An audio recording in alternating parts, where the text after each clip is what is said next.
No excuse absentee voting is a game changer. Same day voter registration is in fact a game changer. Automatic voter registration is a game changer. In this COVID-19 environment, we've got some extra work to do to educate voters on the benefits of voting by mail, voting from the comfort of their own home.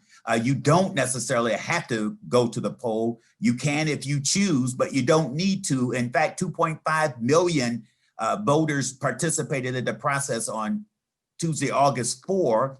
1.6 of those million voted by mail. That provided a tremendous amount of relief at the poll. If you're Black or brown, it's a good, and particularly if you're Black or brown and you're over age 50, it's a good chance that you live with a compromised immune system. So we're encouraging people to take advantage of these new voting rights. It's almost a moment of convergence. I would be remiss if I didn't acknowledge how significant this moment is for a lot of reasons. Just like COVID-19 is in fact a pandemic and we've declared a state of emergency, we also know that poverty is at pandemic levels and we need that same state of emergency. But racism and rogue policing is in fact a pandemic and we must declare a state of emergency. What happened yesterday in this country is unacceptable. Nobody should be expected to live beneath their privilege. Voting is the great equalizer. Voting is your power. Tuesday, November 3 is the one day of the year where you know everybody is equal. You don't have power if you don't use it. So we encourage people to take advantage of Michigan's new voting rights and get to the poll.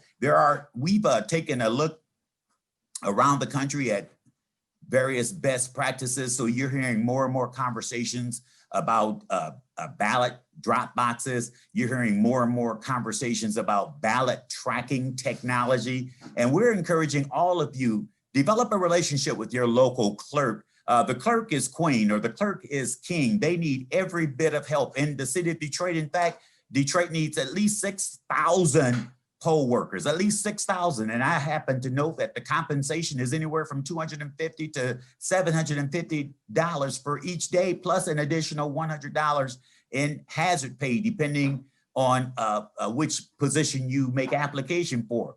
But COVID-19 has reset the landscape.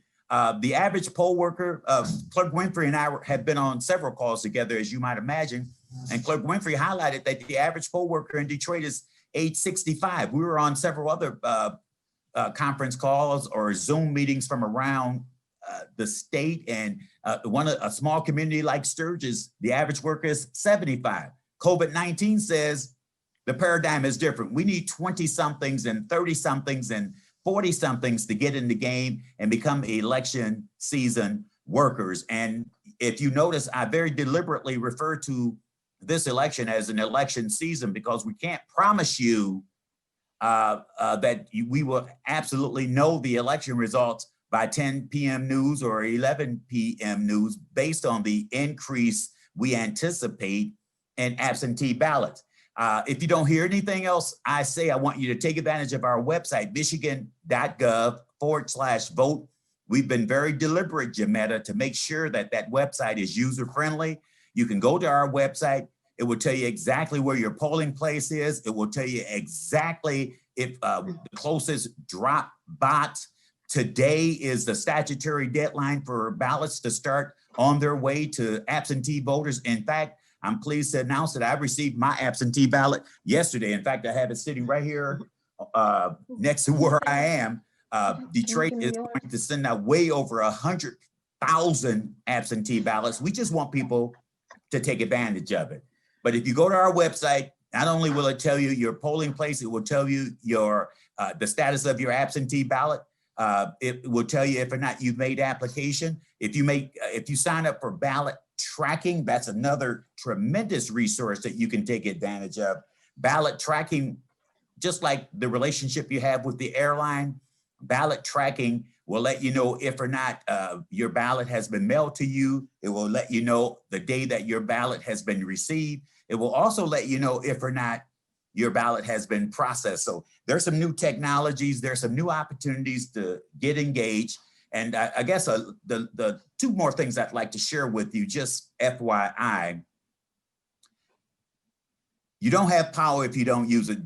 Jocelyn Benson and I, upon arrival, January of 2019, we said, let's take a look at the landscape. What are things that we can impact?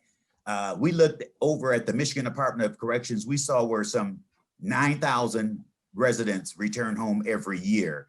But they typically come home, they don't have a driver's license or a state identification. We said we can do something about that. So we started meeting right away. Today, I'm pleased to announce that everybody that comes home from a Michigan prison will automatically have either a driver's license, state identification card, and or a voter registration card.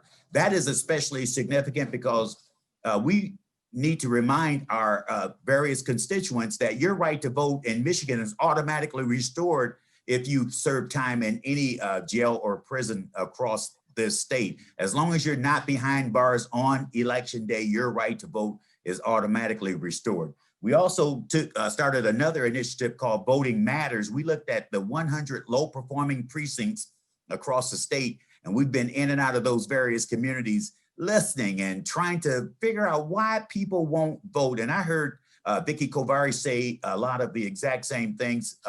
Very often people don't think their vote counts. They don't think civic participation matters in their lives, when in fact it does. But we also know that there's a relationship between the number of times you touch people and the likelihood they participate. So you've got to keep pushing. You've got to keep pushing. We had 3 elections so far in this state. We had March 10, the presidential primary. We had May 5. We had several smaller communities that had school board or bond issues on the ballot. And we had August 4. Each of those elections have informed us in a way where we know what we can anticipate on November 3. One of the things that is most significant is the fact that over 18,000 people took advantage of one of Michigan's new voting rights, which is same-day voter registration. Of that 18,000 plus, guess what? Over 50% were aged 30 or younger. Why is that significant? Because hundreds of those young people were ages 18 and 19. So that tells us that young people do want to participate. We've got some extra responsibility to stay on them, keep pushing, keep pushing. We've identified 250,000, 275,000 to be exact, young people in Southeast Michigan that are already registered, but only participate at a rate of some 12 to 15%. So if you keep pushing, young people will participate. And if you know, like I know, that is in fact our secret weapon. So Jametta, thank you for having me. I think it's important work that you do. COVID313, I love these kinds of initiatives. And I think you know that I believe the very best way to predict the future is to create it. And when you participate in this process, you are in fact creating. Look at you, got your absentee ballot. I don't think we should ever apologize for being committed to self-determination. I don't believe that where we live should determine if we live or die or have access to opportunities. And when people ask us, how long do we fight?